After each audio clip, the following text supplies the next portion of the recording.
अस्सलाम वालेकुम दोस्तों, कैसे हो? ठीक हो? सेहत ठीक है? उम्मीद करता हूँ आप सब अच्छे से होंगे, बढ़िया होंगे।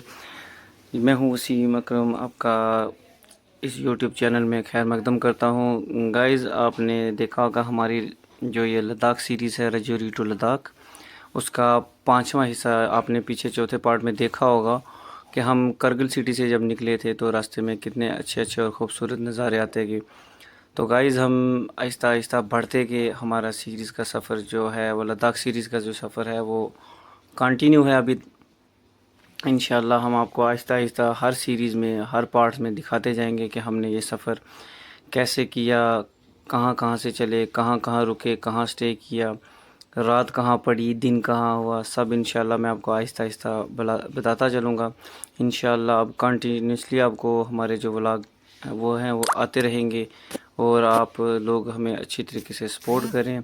जो चैनल पे बने हुए हैं वो लाइक करें, कमेंट करें, शेयर करें, और जो नए हैं वो अगर उनको वीडियो अच्छी लगे तो वो मेरे चैनल को सब्सक्राइब करें। तो गाइज़, हम करगिल से जब निकले थे तो रास्ते में हमें काफ़ी टाइम लग गया। एक्चुअली हमारा पहला प्लान जो था जब सोनामर्ग से निकले थे वो हमें करगिल ही स्टे करना था, बट सभी बंदे नए थे और फर्स्ट टाइम आने की वजह से कुछ चीज़ें हमको हमारी नॉलेज से बाहर थी, तो जिसकी वजह से हमें वहाँ समझ ही नहीं आया कि वहाँ रुकें या क्या करें। तो फिर मैं और वसीम भाई साथ साथ ही राइड कर रहे थे, बट सादाम भाई जो हैं वो कभी आगे और कभी हमसे पीछे, मैक्सिमम वो आगे ही रहे हमसे, क्योंकि वो जब आगे निकलते थे तो फिर जो अच्छी अच्छी जगह आती थी जहाँ पे फ़ोटोज़ वगैरह, वीडियोग्राफी वगैरह बनानी होती थी तो वो बना लेते थे। अब गाइज़, आपको एक चीज़ मैं और बता दूं कि जब भी आप लद्दाख प्लानिंग करें, या तो कोई आपके साथ ऐसा बंदा होना चाहिए, एक ही हो चाहे, जो पहले कभी लद्दाख ज़रूर गया हो, क्योंकि फ़र्स्ट टाइम जब विज़िट करना लद्दाख आपको बहुत बहुत बहुत ज़्यादा परेशानी आएगी। आपको वहाँ पे रहने में, आपको वहाँ की क्या बोलते हैं, वहाँ पे आपको इन्फॉर्मेशन वहाँ की हासिल करने में, या वहाँ पे एंट्री करने में, और भी डॉक्यूमेंट्री वगैरह बनाने में आपको प्रॉब्लम आएगी। क्योंकि आपको जब तक ये पता ना होगा कि कहाँ से आपको कौन सी जगह पे परमिशन लेनी है, कहाँ कितनी कितनी जगह पे एंट्रीज़ है, और कौन सा रास्ता शॉर्ट है, किस रास्ते से जाना, कहाँ पे रुकना है। अब हम फर्स्ट टाइम गए थे, हमें एक्चुअली मुझे जो जगह अच्छी लगती रही, जो रिजवी बिशारत भाई, उनको जो जगह अच्छी हमें हमें जहाँ पे भी कहीं अगर कोई जगह अच्छी लगती रही हम वहाँ रुकते रहे, और हमारा मन करता रहा कि हम यहाँ विज़िट करें, यहीं रात को कैंप लगाएं। बट जो हमारा ग्रुप था, फिर आपको पता है जब ग्रुप में बंदा जाता है सबकी सुननी पड़ती है, या अगर एक बंदा भी गड़बड़ कर दे तो फिर सबका जो सिस्टम बना बनाया ना वो बिगड़ जाता है, जिसकी वजह से ना हम आगे निकल पाए, ना पीछे रह पाए, ना कुछ ना हमारे साथ बहुत कुछ होता रहा। तो करगिल से जब निकले हम तो फिर वहाँ से हमने एक बंदे से पूछा तो उन्होंने कहा यहाँ पे एक जगह है निमू करके, आप वहाँ स्टे कर सकते हो। हमने सोचा निमू कहीं पास होगा, 50 60 40 किलोमीटर। जब निकले तो बाद में पता चला वो 120 100 से ऊपर दूर था। तो फिर हम सफ़र का एंजॉयमेंट लेते चलते गए। रोड तो आप देख ही सकते हो मेरे ब्लॉग में कि रोड जो है वो एक नंबर रोड है, रोड का कोई जवाब नहीं, जिस आपको ये सामने सामने दिख ही रहा है। जहाँ पे भी आप जाओगे आपको रोड अच्छी मिलेगी। ये जो हमने रील्स आप लोग, या जो आज तक गया नहीं है, मैं उन लोगों को ये बताना चाहता हूँ कि जो लद्दाख में आज तक कभी भी कहीं पे नहीं गया, ये उन बंदों के लिए वीडियोज़ है कि स्पेशली, क्योंकि लोग देखते हैं रील्स में वो ऑफ रोडिंग, वहाँ पे दूर मिट्टी, तो ये वो ऐसा कुछ नहीं है। वो सिर्फ नुब्रा वैली और मेन लद्दाख के जब अंदर जाओगे तो वहाँ पे कुछ जगह है वहाँ पे जहाँ पे आपको वो करना पड़ता है ऑफ रोडिंग में। बाकी ये रोड आप देख सकते हो माशाल्लाह, मैंने आपको बोल रहा हूँ कि 100 में से ना 95 और 90 प्लस आपको रोड अच्छी मिलेगी। हम चलते गए, हमने वहाँ कहीं रास्ते में कोई स्टॉप नहीं लिया, क्योंकि कोई बंदा एक आगे एक हमारे पीछे, हमारा जो सफ़र ऐसे ही चलता रहा आगे पीछे, जिसकी वजह से हमारा जो टूर है वो समझ लो एक रेसिंग की तरह, कि हमें कोई जगह विज़िट करनी थी, बस वहाँ पहुँचना ही था, बस और कुछ नहीं, ऐसे ही रहा। तो हम आगे पीछे चलते रहे, चलते चलते हमें फिर बीच में शाम पड़ गई।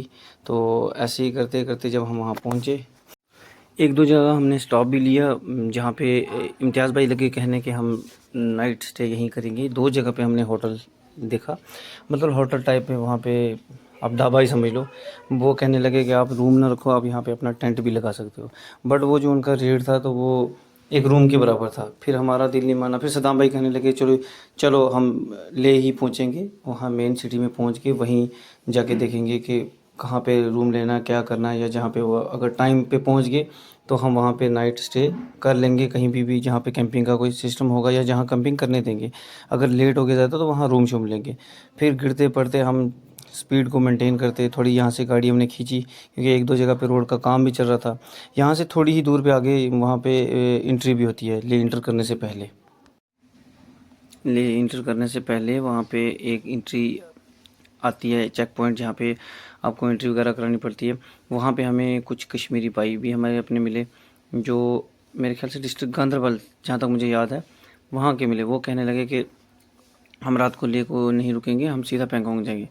तो हम हैरान हो गए कि वो इतने लंबा सफ़र वहाँ से आके पैंगोंग का कैसे करेंगे, क्योंकि हमने भी मैप पे चेक किया था, वो वहाँ से पैंगोंग मेरे ख्याल से 222 या 232 किलोमीटर था। ये देखो यहाँ पे एंट्री पॉइंट जब हम पहुँचे, हमसे पहले गाड़ी पहुँची हुई थी सदाम भाई की, तो वसीम भाई वहाँ उतरे तो वो उस टाइम सदाम भाई की गाड़ी वही ड्राइव कर रहे थे। ये देखो ये सदाम भाई कमर में हाथ दिए, जगह जगह ये बंदा बड़ा तेज़ है यार, जगह जगह पूछेगा कितनी एंट्री है, क्या है, इससे के कितना दूर है। ये फिर हम ले जहाँ एंट्री पॉइंट है वहाँ से आगे जाओ, एक जगह है मुझे नाम नहीं याद, मैं माफ़ी चाहता हूँ जो मैंने ध्यान नहीं दिया क्योंकि हमें जल्दी थी वहाँ पे। एक छोटी सी वहाँ पे सिटी है, वहाँ पे टाउन समझ लो करके। तो मैंने भी इनको कहा अगर यहाँ पे कुछ सिस्टम बनता है तो हम यहीं रह लेते हैं। तो फिर मैंने एक दो बंदों से वहाँ पूछा, वो कहने लगे यहाँ से बिल्कुल पास में है, आप निकल जाओ, आप आराम से पहुँच जाओगे रात होने से पहले पहले। आफ्टर एंट्री में आपको बता रहा था सदाम भाई के बारे में। सदाम भाई एक ऐसे हमारे ग्रुप के मतलब मेंबर थे जिनके बारे में जितनी तारीफ़ करूं, जितनी बातें करूं, ये सफ़र ख़त्म हो जाएगा, मेरा व्लॉग जो मैंने वीडियोस बनाई हैं वो ख़त्म हो जाएंगी, पर सदाम भाई की तारीफ़ ये नहीं ख़त्म हो सकती। वो एक ऐसा बंदा है, और हर ग्रुप में एक ऐसा बंदा होना भी चाहिए जो कोई काम नहीं, मतलब किसी से कोई लेना देना नहीं। अब स्टीयरिंग गाड़ी उनकी, स्टीयरिंग उनके हाथ में, ठीक है। उन्होंने, मैं बोलता हूँ 10% में से 8% ड्राइविंग तो उन्होंने की है, 2-3% बीच बीच में लड़कों ने की होगी। तो वो कहीं पे भी अपना मैप नहीं इस्तेमाल करते थे, ना देखते थे। बस तू साथ में बैठा मेरे भाई, तू चला मैप, तू मेरे साथ बैठा रिजवी, तू कर मैप ऑन। वसीम आगे बाइक पे जा रहा है उसको फॉलो करो, दूसरा वसीम जा रहा है उसको फॉलो करो, शोएब चला रहा है शोएब को फॉलो करो। वो उसका यही काम था।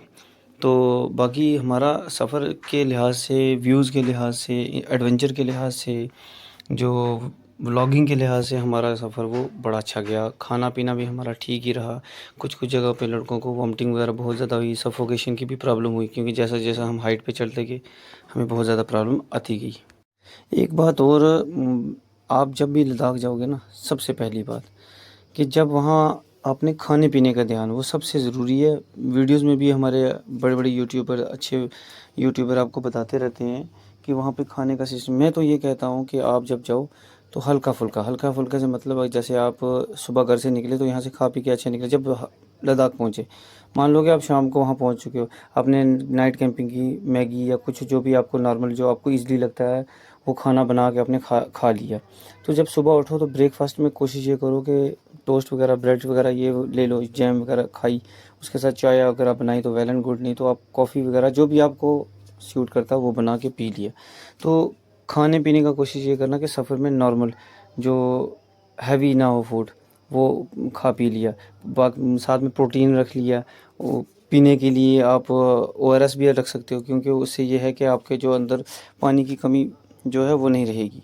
क्योंकि मैंने देखा हमारे 7 मेंबर का जो ग्रुप था उसमें मैं और अशफाक भाई, जिसको हम प्यार से ऐश कहते हैं, एक उनको कोई सर में दर्द या कुछ नहीं, वो बिल्कुल ठीक रहे, उनको यहाँ तक कि नाक में से ब्लीडिंग भी नहीं हुई। लेकिन हमारे जो बाकी मेंबर थे सबको नाक में से ब्लीडिंग भी हुई। मुझे सफोकेशन की तो है थोड़ी बहुत प्रॉब्लम, मैं मानता हूँ इस चीज़ को, मेरे साथ होता रहा, लेकिन अल्हम्दुलिल्लाह अल्लाह का शुक्र है कि कोई ऐसा मसला नहीं रहा। रही बात खाने की, तो वो एक बात और भी है, मेरे दोस्त ये जब वीडियो देखेंगे तो वो कहेंगे वसीम भाई खाने की बात करें, वो को तो कुछ खाते ही नहीं थे। ये सच बात है कि जब मैं निकलता था तो मैं निकल जाता था, फिर जब इनको मिलता था, जब हम वहाँ स्टे करते थे तब ये कुछ बनाते थे खाते थे। लेकिन खाने की यार इम्तियाज़ भाई, मैं आपको 10 में से मैं बोलता हूँ अगर 20 नंबर मिलते होंगे ना, कोई रूल अलग से बनता हो तो मैं वो दूँ। जहाँ पे भी यार ये बाकी सब थक के सो जाते थे, इम्तियाज़ भाई, मैं और बिशाल भाई, हम 3 बंदे ऐसे थे, रात के 11, 12, 1 बज जाता था तो हम खाना जो है वहाँ पे आराम से बैठ के बना के, मिक्स चावल, न्यूट्री, ये वाला वो मतलब मुझे लम्हे बार बार नहीं बोलते। और ये वो जगह है जो मैक्सिमम लोग रील्स वगैरह में देखते रहते हैं। बिल्कुल स्ट्रेट फॉरवर्ड ये रोड है। थोड़ा बीच एक दो में जगह में कर्व वगैरह आएंगे, इतनी ज़बरदस्त ये रोड है ना, मैं बोलता हूँ यहाँ, ये मुझे अभी अभी भी याद है। ये आपको देख देख भी सकते हो। यहाँ पे सदाम भाई बहुत तेज़ जा रहे थे, बहुत। यहाँ यहीं पे मैंने थोड़ी अपनी बाइक खींची थी। ये सदाम भाई अपनी लाइन तो बड़ी दूर की बात है, जो बाहर रोड जहाँ ख़त्म होती है डाइवर्शंस के बाहर चले जाते रहे एक दो बार। तो बाकी अल्हम्दुलिल्लाह सदाम भाई ने गाड़ी बहुत अच्छी चलाई, हम भी ठीक ठाक चलते रहे। उसके बाद हम वहाँ लद्दाख पहुँच गए। ये आप देख सकते हैं जो हमने रात गुजारी, क्योंकि हम लेट हो चुके थे। रात को हम जब सिटी पहुँचे 8:30 का टाइम था। वहाँ से मैंने बाइक दी बिशारत भाई को, मैं चेंज हो गया। तो ले एयरपोर्ट के पास है, वहाँ मैंने बाइक दी थी। रात को तो हमें पता नहीं चला, बट जब वापसी टाइम आया तब हमें पता चला कि वहाँ पे ले जो एयरपोर्ट था। फिर बिशारत भाई और वसीम भाई जगह ढूंढते रहे। ये देख सकते हो शोएब, बिशारत भाई वो थके मांदे बैठे हैं वहाँ पे। ये मेरा टेंट था, यहाँ मैं सोया रहा, वो अपनी बाइक। ये आप देख सकते हो ले सिटी से थोड़ा सा आगे जगह का नाम शे है। यहाँ हमने रात को नाइट स्टे किया था, क्योंकि हमारे थना मंडी के बहर रोड के कुछ लड़के मिल गए थे। तो फिर हमने जैसे तैसे करके 10 साढ़े 10 हो गया। हाँ, इससे ऊपर का ही टाइम हुआ, 10 से 11 के बीच में हमने वहाँ नाइट स्टे किया। अपना सिस्टम बनाया, वहाँ से परमिशन ऑनलाइन बनवाई, सब कुछ वहाँ से हमने अपने साथियों से पूछा, क्योंकि वो बंदे एक दो बार पहले आ चुके थे। इसके बाद फिर हम यहाँ से परमिशन बनवा के, वो भी मैं आपको नेक्स्ट व्लॉग में पूरा डिटेल बताऊँगा कि हमें परमिशन गलत हो गई थी। फिर हमें डेट का मसला बना, मतलब इसी में बता देता हूँ कि हमें डेट गलत होने की वजह से फिर हमने ऑनलाइन जो डेट थी वो अगले महीने की चली गई। फिर वहाँ से करेक्शन करने के लिए हम रिजवी विशाल भाई के सगे भाई ने रूम रखा हुआ था, हम उनके घर चले गए। कुछ लड़के DCF पर चले गए। वहाँ से परमिशन बनाने के लिए विशाल भाई और आगे थे, मैं और सदाम भाई हम पीछे थे। तो फिर यहाँ से हम उनको फॉलो करते, उन्होंने हमें लाइव लोकेशन भेजी। हम विशाल भाई के बाइक के रूम में गए, वहाँ जाके बैठ के तफसीलन हमने पूरी डिटेल की। फिर ऑनलाइन ही हमने जो है कि वहाँ से जहाँ से जिस वेबसाइट से हमने परमिशन बुक की थी वहाँ की पेंगोंग लेक की, वहीं से हमने एडिट वगैरह करके, एक मैम थे वहाँ से, उन्होंने फ़ोन पे हमें हेल्प की। वहाँ के लद्दाख के लोग बहुत अच्छे हैं, बहुत। वहाँ का एडमिनिस्ट्रेशन भी अच्छा ही है। तो वहाँ पे हमने क्या किया कि जो हमारी डेट गलत हो गई थी, 1 महीना बाद ही हमें परमिशन मिली थी, वो हमने पहले करवाई। यहाँ से हम जो है बिशारत भाई के भैया के रूम की तरफ रवाना हो गए वापस। ले सिटी के अंदर ही कहीं पे कीलोंग नहीं, सॉरी, अगले व्लॉग में मैं आपको जो अगला 6वां पार्ट आएगा, 6th पार्ट में मैं आपको क्लियर उसमें बता दूंगा। उसमें हमने वहाँ खाना बनाया, दिन को वहाँ नहाया, गाड़ी धोई, मैं वहाँ बड़ा एंजॉय किया। फिर वहाँ से हम कोई 2 से 3 बजे के करीब वहाँ से निकले, जो कि हम पेंगोंग लेक की तरफ रवाना हुए। फिर हमने नाइट जो स्टे है वो पेंगोंग लेक की को ही किया।